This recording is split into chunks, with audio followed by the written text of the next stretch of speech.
juga bisa langsung dimulai. Ya.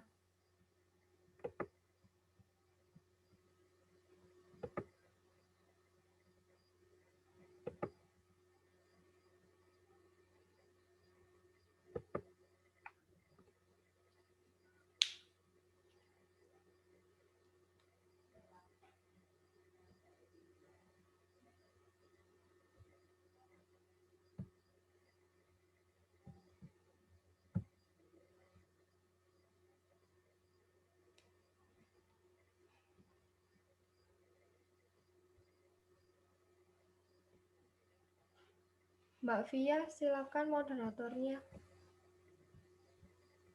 Ya, terima kasih.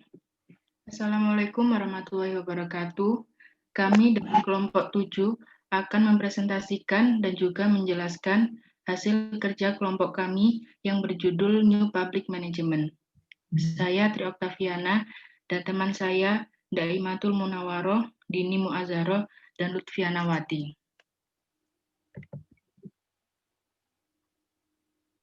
Sebentar, Mbak. Kak Nimot.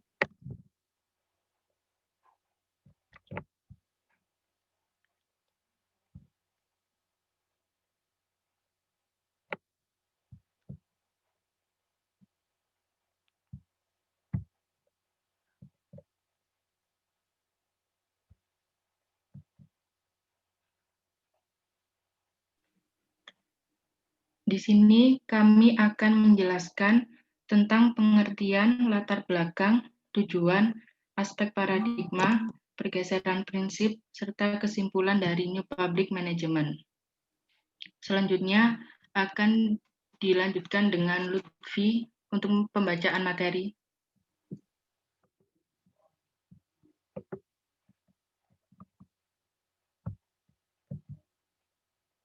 Baik, saya akan menjelaskan tentang pengertian dari New Public Management. New Public Management merupakan suatu paradigma alternatif yang menggeser model administrasi publik tradisional menjadi administrasi publik yang efektif, efisien, serta lebih mengakomodasi pasar. Penerapan New Public Management dapat dipandang sebagai bentuk modernisasi atau reformasi manajemen dan administrasi publik yang mendorong demokrasi. New Public Management adalah suatu sistem manajemen desentral dengan perangkat-perangkat manajemen baru seperti controlling dan lean management. NPM atau New Public Management dipahami sebagai privatisasi sejauh mungkin atas aktivitas pemerintah. New Public Management secara umum dipandang sebagai suatu pendekatan dalam administrasi publik yang menerapkan pengetahuan dan pengalaman yang diperoleh dalam dunia manajemen, bisnis, dan disiplin yang lain untuk meningkatkan efisiensi, efektivitas, kinerja pelayanan publik pada birokrasi modern.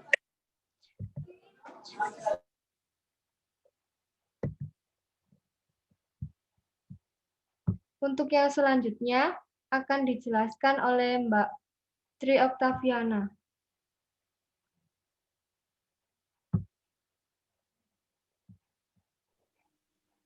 Selanjutnya ada latar belakang munculnya New Public Management. Menurut Owen, yang pertama, administrasi tradisional telah gagal mencapai tujuannya, sehingga perlu diubah menuju orientasi yang lebih memusatkan perhatian pada pencapaian hasil kinerja dan akuntabilitas.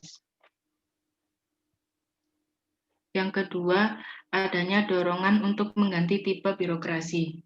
Birokrasi yang dimaksud yaitu birokrasi klasik yang kaku menuju kondisi organisasi publik yang lebih fleksibel. Yang ketiga, penetapan tujuan organisasi dan pribadi dengan jelas. Karena penetapan tujuan yang jelas bisa menjadikan tolak ukur keberhasilan kinerja. Yang keempat, kecenderungan untuk mereduksi peran dan fungsi pemerintah dengan melakukan kerjasama dengan pihak privat. Jika melakukan kerjasama dengan pihak privat, maka akan menciptakan suatu peran dan fungsi pemerintah yang lebih fleksibel dan efektif. Yang kelima, fungsi-fungsi yang dijalankan pemerintah harus tepat sasaran. Karena fungsi pemerintah harus lebih disesuaikan dengan tuntutan dan sinyal pasar. Selanjutnya akan dijelaskan oleh Dini Muazzaroh.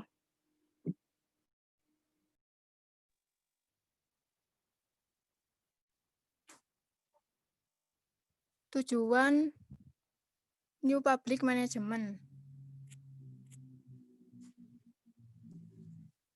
Tujuan administrasi publik sedemikian rupa, sehingga menjadi sebuah administrasi publik penyedia jasa bagi masyarakat dan menghasilkan layanan yang efisien dan efektif.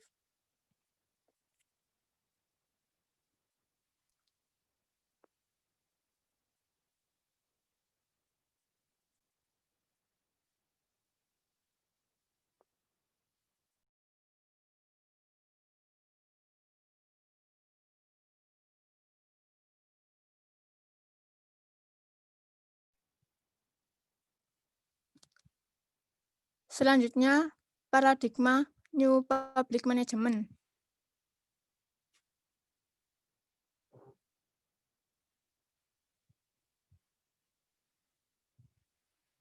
Paradigma New Public Management merupakan upaya pencarian dari para ahli administrasi negara terhadap pemecahan permasalahan yang dihadapi pemerintah di berbagai negara maju maupun negara yang sedang berkembang, sebagai dampak dari berbagai krisis yang melanda negara-negara yang bersangkutan. Para ahli tersebut umumnya tidak puas dengan kerangka pendekatan dan instrumen-instrumen ilmiah administrasi negara yang konvensional atau ortodoks, yang ternyata tidak efektif lagi dihadapkan kepada berbagai permasalahan dan tantangan eksternal yang dihadapi pemerintah untuk melayani masyarakat dengan baik. Tantangan inilah yang kemudian hendak dijawab dengan kerangka paradigma baru administrasi negara. New Public Management merupakan memandang dari sudut pandang yang lebih luas melalui pendekatan yang lebih pragmatis, tidak memandang paradigma ini dari sudut filosofi, melainkan dari sudut pandang kebutuhan pemerintah untuk menanggapi berbagai tekanan dan tuntutan yang dihadapi secara lebih rasional, logis, dan praktis. Dalam konteks globalisasi yang berkembang dewasa ini, terdapat kecenderungan perkembangannya kebutuhan yang sama di berbagai negara terhadap berbagai aspek sosial, ekonomi, politik, dan hukum, sehingga bentuk suatu konvergensi kepentingan untuk melakukan perubahan atau reformasi administrasi negara.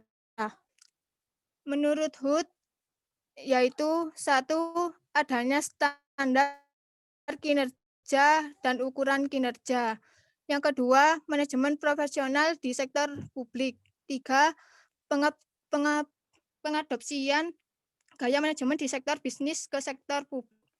Selanjutnya akan dijelaskan oleh Daimatul.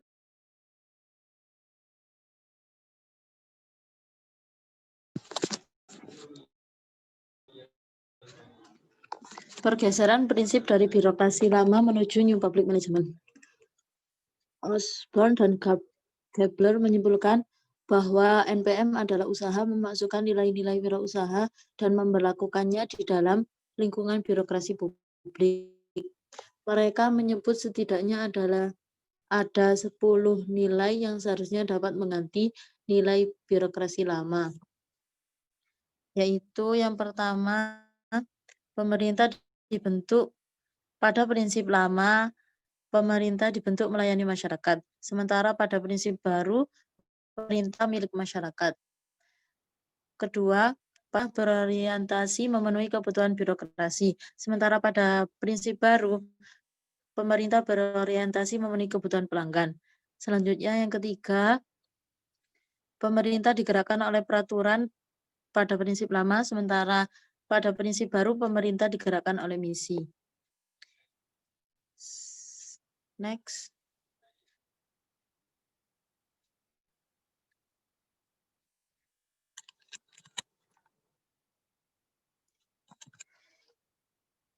Inti dari materi New Public Management yaitu berorientasi pada penghematan biaya, mengutamakan mekanisme pasar dan kinerja, serta peningkatan kualitas pelayanan dan memperbaiki efisiensi, efektivitas, dan kinerja pelayanan publik.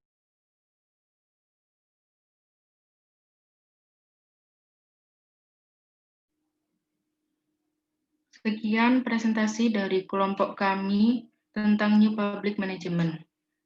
Silakan, apakah ada pertanyaan?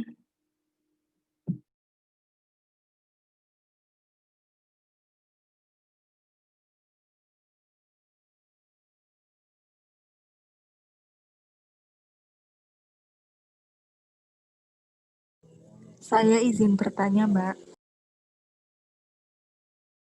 Ya, silakan.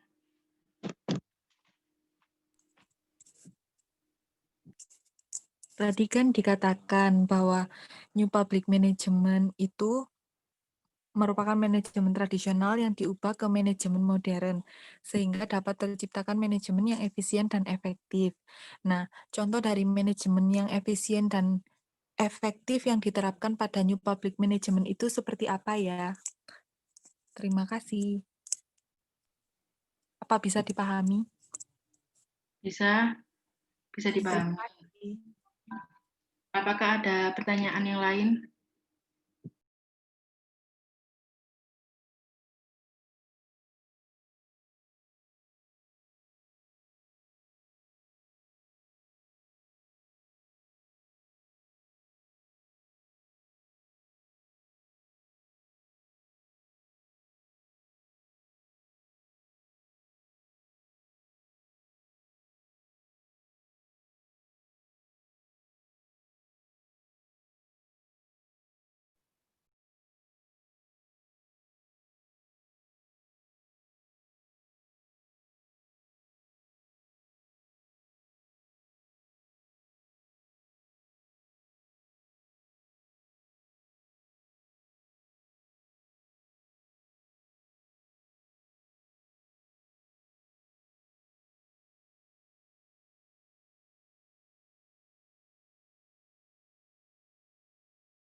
Apakah ada pertanyaan yang lain tentang New Public Management?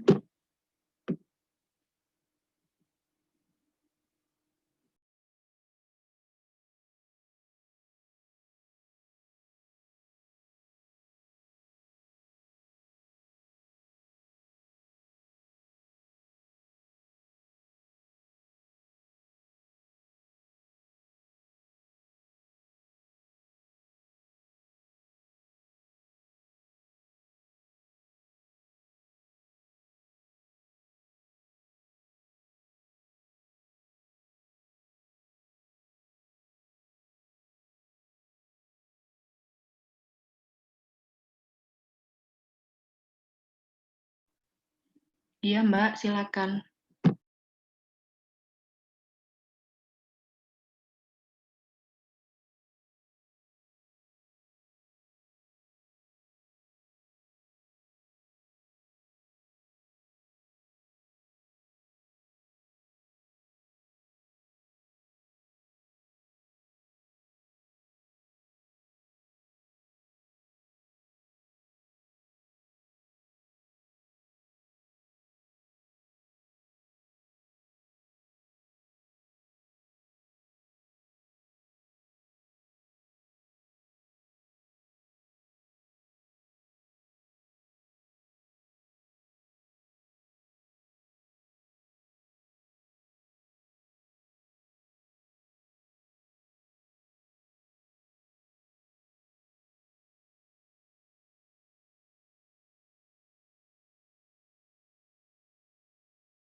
Apakah ada pertanyaan lagi?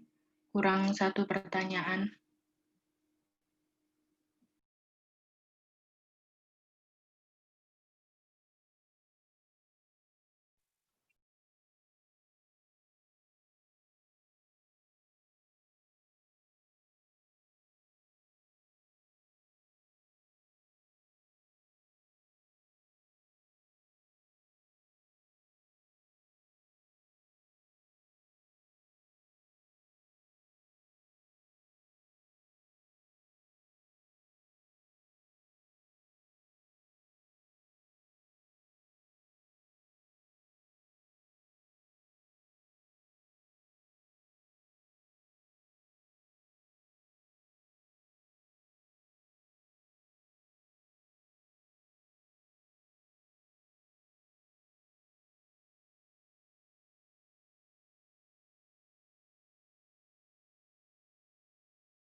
Baik, pertanyaan pertama akan dijawab oleh Daimatul.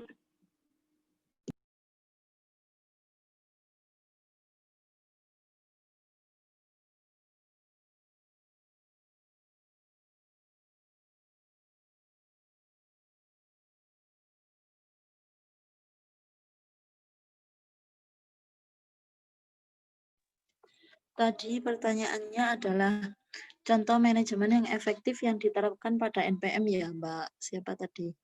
Mbak Evita. Iya, Mbak. Jadi dalam NPM, pemerintah dipaksa untuk mengadopsi baik teknik-teknik administrasi bisnis juga nilai-nilai bisnis. Ini meliputi nilai-nilai seperti kompetisi, pilihan pelanggan, dan respek atas semangat kewirausahaan.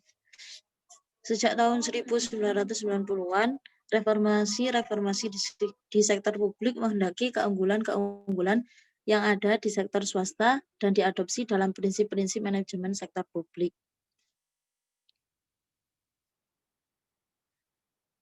Karena NPM ini intinya adalah lebih menekankan pada proses pengelolaan ketimbang perumusan kebijakan. Seperti itu, apakah ada yang kurang jelas?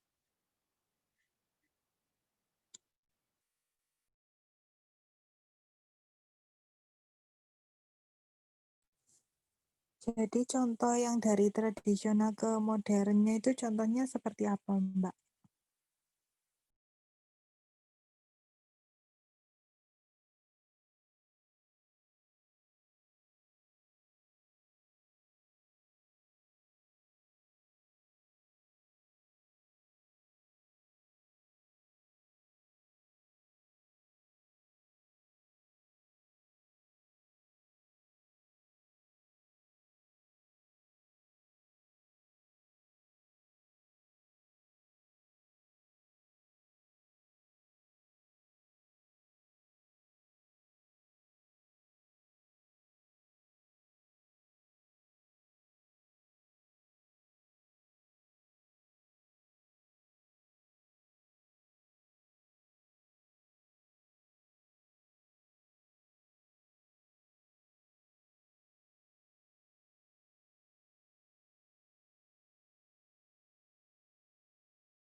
bisa masih ada satu pertanyaan lagi.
Kalau yang tradisional itu lebih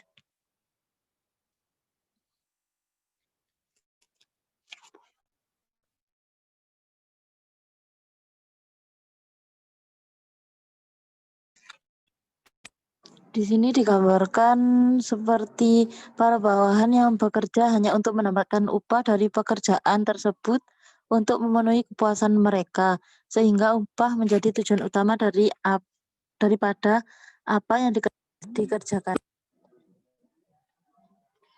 Model tradisional lebih dipengaruhi oleh teori ekonomi klasik. Seseorang akan mencapai apabila mendapat yang tinggi. Sementara pada manajemen modern, di sini lebih diutamakan peningkatan kualitas para bawahan ini sehingga bisa bisa meningkatkan hasil produksi juga. Seperti itu. Oh iya, terima kasih ya, Mbak. Iya, sama-sama. Pertanyaan kedua akan dijawab oleh Dini Muazaro. Silakan.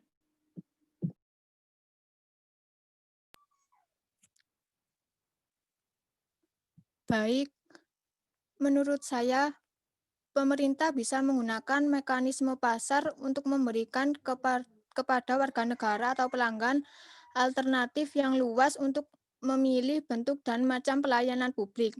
Atau paling sedikit, pemerintah bisa mendorong timbulnya keberanian untuk memberikan pelayanan yang lebih baik kepada warganya. Seperti itu. Apakah bisa diterima?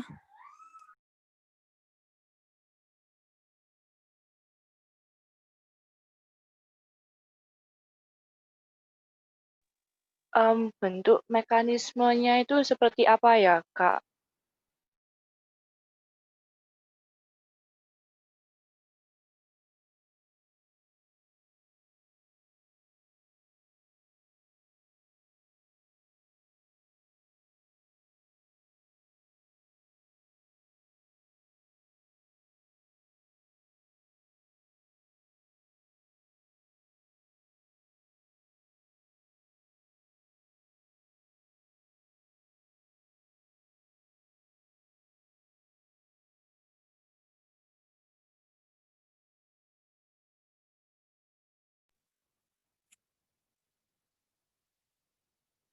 Jadi, konsep yang digunakan pada mekanisme pasar dan terminologi di sektor publik maksudnya dalam melakukan hubungan dengan pelanggannya atau customer dipahami sama dengan proses hubungan transaksi yang dilakukan oleh dunia pasar.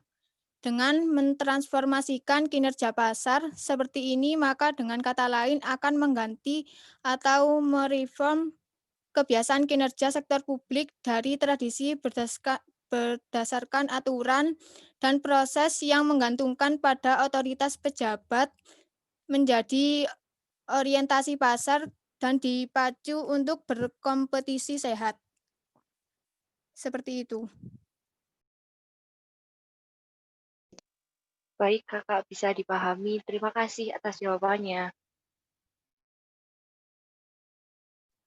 Ya, sama-sama.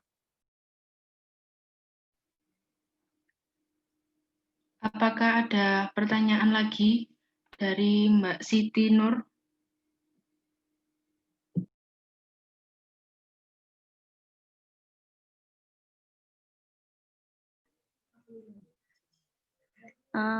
Ya, saya izin bertanya. Kan tadi disebutkan ya ada kayak macam-macam latar belakang munculnya New Public Management. Nah, yang saya tanyakan itu yang dari menurut Osborne dan Gabriel, apa tuh? Itu yang ada prinsip lama dan prinsip baru. Yang poin kedua kan disebutkan yang pertama itu berorientasi memenuhi kebutuhan birokrasi dan yang orde baru itu memenuhi kebutuhan pelanggan. Nah, di situ yang saya tanyakan, tolong sebutin dari perbedaan dua itu, yang memenuhi kebutuhan birokrasi itu seperti apa sih? Terus yang kebutuhan pelanggan itu seperti apa gitu. Dan kalau bisa juga disebutin contohnya juga. Bisa Ya. dipahami? Ya, terima kasih ya, Mbak. Ya.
Baik, saya akan menjawab pertanyaan ketiga, yaitu perbedaan prinsip lama dan prinsip baru di poin kedua.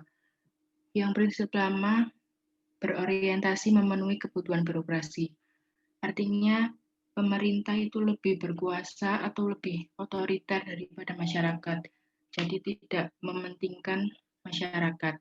Kalau yang prinsip baru berorientasi memenuhi kebutuhan pelanggan. Jadi ditekankan kepada pelayanan kepada masyarakat dan masyarakat juga merasa lebih puas terhadap pelayanan kepada pemerintah dan bisa berorientasi memenuhi kebutuhan pelanggan dan pelanggan tersebut disebut dengan masyarakat itu sendiri. Apakah bisa dipahami? Iya, bisa paham. Makasih.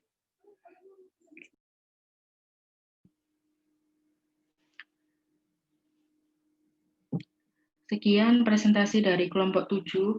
Terima kasih. Wassalamualaikum warahmatullahi wabarakatuh.